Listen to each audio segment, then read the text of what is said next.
في ناس بتختفي من حياتك فجأة، من غير خناقة ومن غير سبب واضح، وفجأة تلاقي نفسك بتسأل: أنا عملت إيه غلط؟ دي كانت أول جملة قلتها لنفسي وأنا كنت قاعدة بقرأ المحادثات الأخيرة بين صحابي.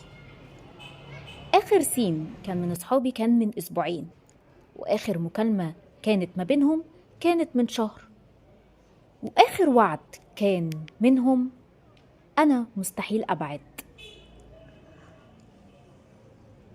بس في البداية أنا كنت متأكدة إن الوضع ده مؤقت، أكيد هم مشغولين، أكيد عندهم ظروف.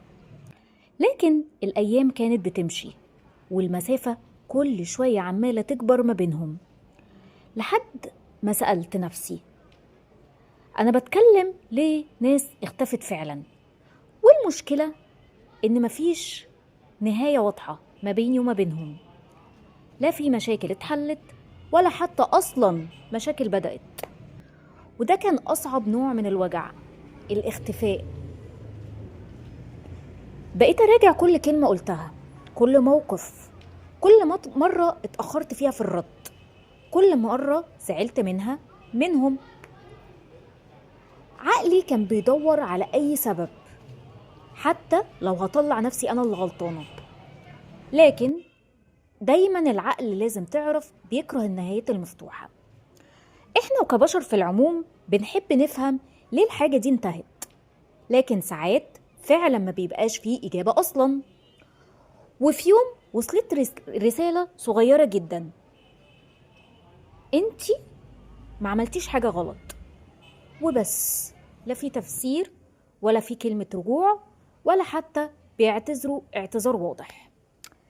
الغريبة ان الرسالة دي بدل ما كانت تريحها ضايقتها اكتر، لانها اكتشفت حاجة مهمة: في ناس مش بيبعدوا عشان انا وحش او عشان انت وحش، بيبعدوا عشان هم اللي اتغيروا او هم مش عارفين يكملوا، لاني وجودهم كان في حياتك كان شيء مؤقت، بس احنا بنربط قيمتنا ببقائهم.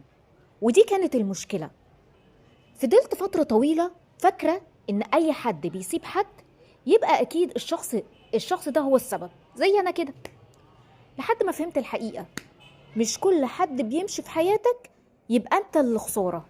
احيانا الناس اللي بتمشي في حياتك دورها في حياتك انتهى، واحيانا ربنا بيبعد ناس معينة عنك عشان تفضل انت كمان قوي من غير ما تكسر حد او هو يكسرك.